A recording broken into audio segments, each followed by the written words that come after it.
Welcome back to the channel student.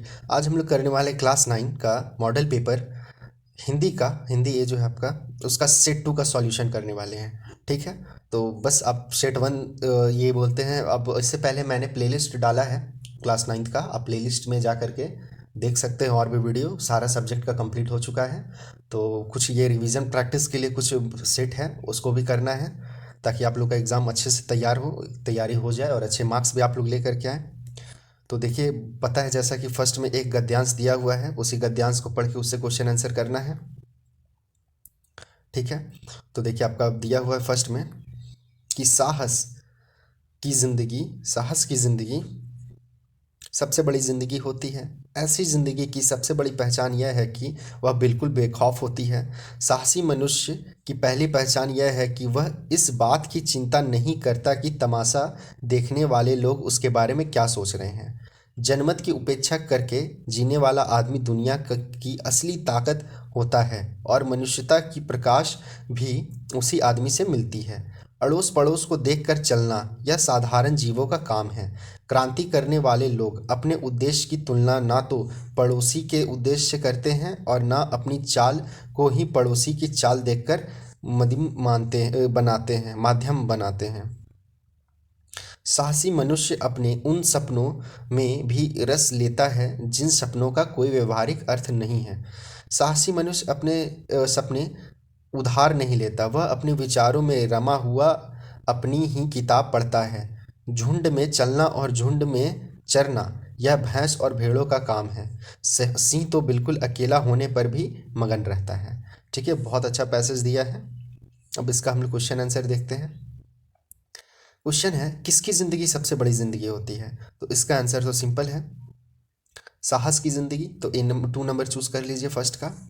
Second देखिए, ऐसी ज़िंदगी की सबसे बड़ी पहचान क्या है? तो ऐसी ज़िंदगी की सबसे बड़ी पहचान कि वह बेखौफ होती है। ठीक है, थर्ड नंबर चूज़ कर लीजिएगा। थर्ड क्वेश्चन है कि जनमत की उपेक्षा करके जीने वाले आदमी दुनिया की असली क्या होती है? दुनिया का असली ताकत होता है। तो ए नंबर मतलब फर्स्ट नंबर चूज़ कीजिएगा थर्ड का। फोर्थ क्वेश्चन देखिए कि सिंह तो बिल्कुल अकेला होने पर भी रहता है, क्या रहता है? तो 2 नंबर चूज़ कीजिएगा, मगन रहता है। उसके बाद फिर आगे देखिए, फिर एक पैसेज दिया हुआ है, इसको भी पढ़ लेते हैं। परिश्रम को सफलता की कुंजी माना गया है। जीवन में सफलता पुरुषार्थ से ही प्राप्त होती है। कहा भी है, उद्योगी पुरुष सिंह को लक्ष्मी वरण करती है। जो भाग्यवादी है उन्हें कुछ नहीं मिलता, वे हाथ पर हाथ धरे रह जाते हैं। अवसर उनके सामने से निकल जाता है। भाग्य कठिन परिश्रम का ही दूसरा नाम है। प्रकृति को ही देखिए, सारे जड़ चेतन अपने कार्य में लगे रहते हैं। चींटी को भी पल भर चैन नहीं। मधुमक्खी जाने कितनी लंबी यात्रा कर बूंद बूंद मधु जुटाते हैं। मुर्गे को सुबह बांग लगानी ही है, फिर मनुष्य को बुद्धि मिली ही है, विवेक मिला ही है। वह निठल्ला बैठे तो सफलता की कामना करना व्यर्थ है। बहुत अच्छा देखिए यहाँ पे लिखा है कि परिश्रम कीजिएगा तभी सफलता मिलेगा। बाकी देखिए, जिसको जो मिला है वो कर रहा है। मधुमक्खी भी मेहनत कर रहा है, मुर्गा भी मेहनत कर रहा है, हर जीव जंतु मेहनत कर रहे हैं। लेकिन अगर इंसान बेकार में बैठा हुआ है तो उसको सफलता का कामना करना एकदम बेकार है, कभी भी सफल नहीं होगा। तो आते क्वेश्चन आंसर इसका देखते हैं कि परिश्रम को सफलता की क्या माना गया है? तो फर्स्ट नंबर ही हो जाएगा इसका आंसर, कुंजी माना गया है। उसके बाद देखिए आगे, जीवन में सफलता प्राप्त होती है।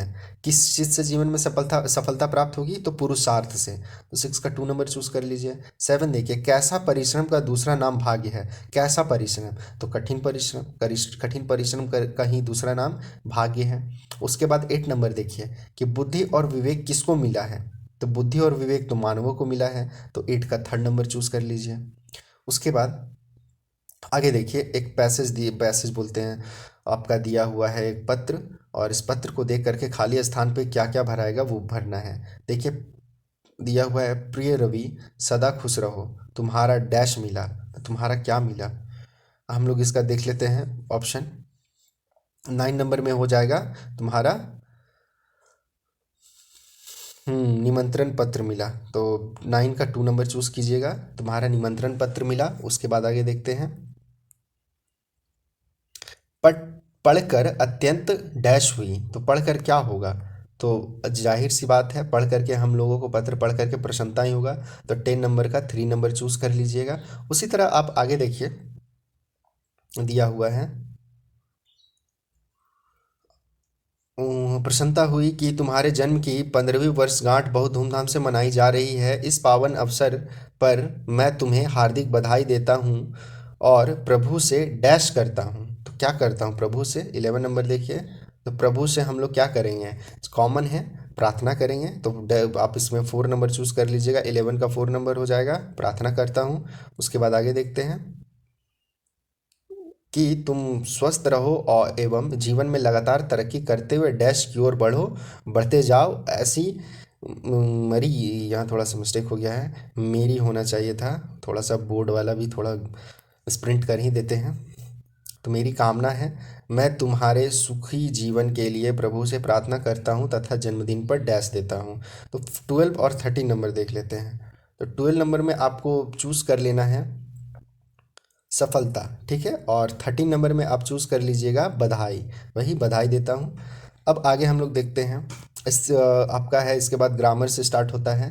14 नंबर है, तपस्वी का स्त्रीलिंग रूप होगा। तपस्वी का स्त्रीलिंग क्या होता है? तो तपस्वी का स्त्रीलिंग तपस्विनी हो जाएगा, ठीक है। 14 का 2 नंबर। 15 देखिए, कथा का बहुवचन क्या होगा? तो कथा का बहुवचन फर्स्ट ही है, कथाएं हो जाएगा।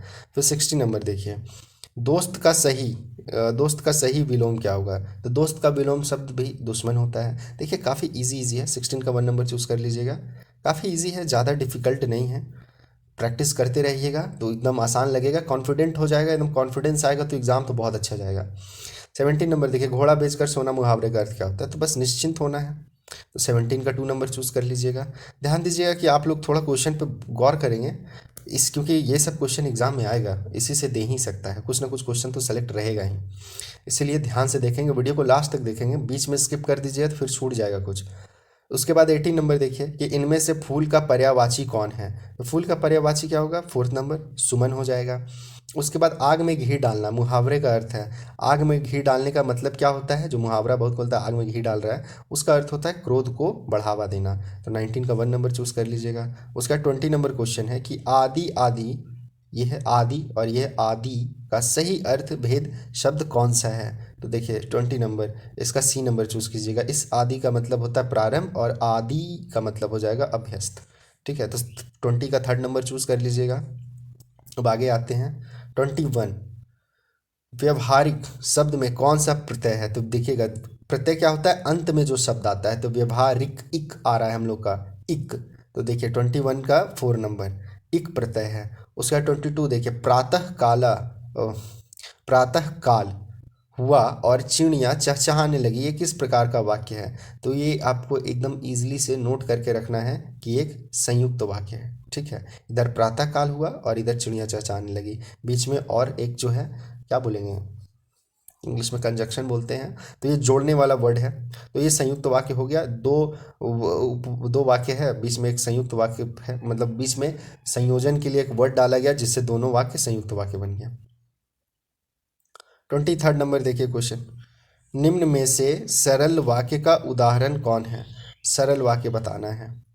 तो यहाँ उसी तरह का आप ट्रिक यूज़ कीजिए। वह घर गया और काम में लग गया, तो यहाँ पे और दिया हुआ, तो ये तो सरल वाक्य होगा नहीं। यहाँ भी और, ये सरल वाक्य होगा नहीं। फिर यह वह घर जाकर फिर काम करने लगा, ठीक है। तो ये आपका सरल वाक्य होगा नहीं। तो फिर देखिए यहाँ 2 नंबर कि घर जाते ही वह काम करने लगा, काम में लग गया, ये आपका आंसर सही हो जाएगा। तो 23 का 2 नंबर चूज़ कर लीजिए। उसके बाद 24 में आते हैं, शरारत। शरारत का विशेषण बताना है, सही विशेषण। तो शरारत का शरारती हो जाएगा। 24 का 4 नंबर चूज़ कीजिए। फिर साधु डैश होते हैं, तो साधु कैसे होते हैं? कृपा का विशेषण बनाकर खाली स्थान को भरना है। तो साधु जो होते हैं 25 का एक फर्स्ट नंबर हो जाएगा, कृपालु, ठीक है। उसके बाद आगे देखते हैं कि हीरा मोती, पाठ्य पुस्तक से दिया हुआ है, हीरा और मोती के स्वामी का नाम क्या था? तो हीरा और मोती का स्वामी का नाम था झूरी। ये देखिए बहुत अच्छा गोदान का कहानी है, प्रेमचंद लिखे हैं, उसी का है। तो 26 का 3rd नंबर चूज कर लीजिएगा। फिर लहसा की ओर पाठ में नमसे कौन था? तो नमसे कौन था? तो नमसे एक बौद्ध भिक्षु था, ठीक है। तो 27 का 4 नंबर चूज कर लीजिएगा। उसका 28 का सर टॉमस हे किसके महल को तोड़ना चाहते थे? तो किसके महल को तोड़ना चाहते थे? तो फर्स्ट चूज कर लीजिएगा नाना साहब के। अब आगे देखते हैं हम लोग 29 में, सावले सपनों की याद पाठ के आधार पे सालिम अली क्या थे? तो सालिम अली जो थे वो एक पक्षी विज्ञानी थे। तो 29 का फर्स्ट नंबर चूज कर लीजिएगा। 30 नंबर देखते हैं, महादेवी वर्मा को पंचतंत्र पढ़ना किसने सिखाया था? तो महादेवी वर्मा को पंचतंत्र पढ़ना उनकी माता ने सिखाया था। तो 30 का 2 नंबर चूज कीजिएगा। उसका 31 में देखिए, दो बैलों की कथा के लेखक का क्या नाम है? तो देखिए ये तो बहुत ईजी है, अभी ये ऊपर में मेंशन कर ही दिए, बता ही दिए। तो दो बैलों की कथा का लेखक का नाम है प्रेमचंद। तो 3rd नंबर चूज कर लीजिएगा। उसके बाद आते हैं 32 नंबर, कबीर विरोधी थे। तो कबीर दास जी जो थे वो किसके विरोधी थे? पाखंड के, कर्मकांड के, कि भेदभाव के? तो वो सब चीज़ों के विरोधी थे, इसीलिए इसमें 4th नंबर चूज कर लीजिएगा उपयुक्त सभी के। अब 33 नंबर क्वेश्चन है, लल दत्त किस भाषा की लोकप्रिय कवित्री थी? लल दत्त जो थी वो कश्मीरी भाषा की लोकप्रिय कवि थी। तो 33 का फर्स्ट नंबर चूज कर लीजिएगा। आगे देखते हैं 34, कैदी और कोकिला कविता के कवि का क्या नाम है? तो कैदी और कोकिला कविता के कवि का नाम माखनलाल चतुर्वेदी है। ठीक है, तो 34 का 2 नंबर हो जाएगा। फिर मेघ आए कविता में बड़ा बुजुर्ग किसे कहा गया है? तो 35 का देखिए आप इसमें चूज कर लीजिए 3rd नंबर, बच्चे काम पर जा रहे हैं, ये हो जाएगा। अब 36 देखते हैं कि तो फिर बचा ही क्या है? तो फिर बचा ही क्या है इस दुनिया में वर्णन किस कविता में हुआ है? तो इसका आंसर आपका हो जाएगा पीपल को। ठीक है, उसके बाद 37 में देखिए, मेघ आए कविता में पाहुन किसे कहा गया? पाहुन यानी मेहमान जो होते हैं, किसे कहा गया है? तो मेघ को कहा गया है। 37 का 4 नंबर हो जाएगा। 38 देखिए, आपके लाडले बेटे की रीढ़ की हड्डी भी है या नहीं?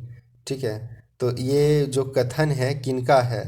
तो ये कथन मतलब ये बात कौन बोली थी? ये रीढ़ की हड्डी का है, आपका कृतिका पाठ्य पुस्तक से दिया हुआ है। तो इसका आंसर हो जाएगा उमा का। तो उमा कहती है कि आपके लाडले बेटे की रीढ़ की हड्डी है भी या नहीं। ठीक है, 38 का 2 नंबर हो जाएगा।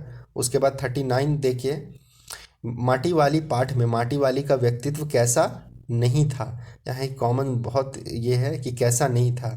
तो पति पर्यान तो वो थी ही, कर्मठ और साहसी थी ही, लोकप्रिय तो थी ही, तो क्या नहीं थी? तो डरपोक वो नहीं थी। तो 39 का 4 नंबर चूज कर लीजिएगा। उसके बाद 40 नंबर क्वेश्चन है कि गोपाल प्रसाद विवाह को क्या मानते थे? तो गोपाल प्रसाद जो थे वो लड़के के पिता थे, वो विवाह को बिजनेस मानते थे।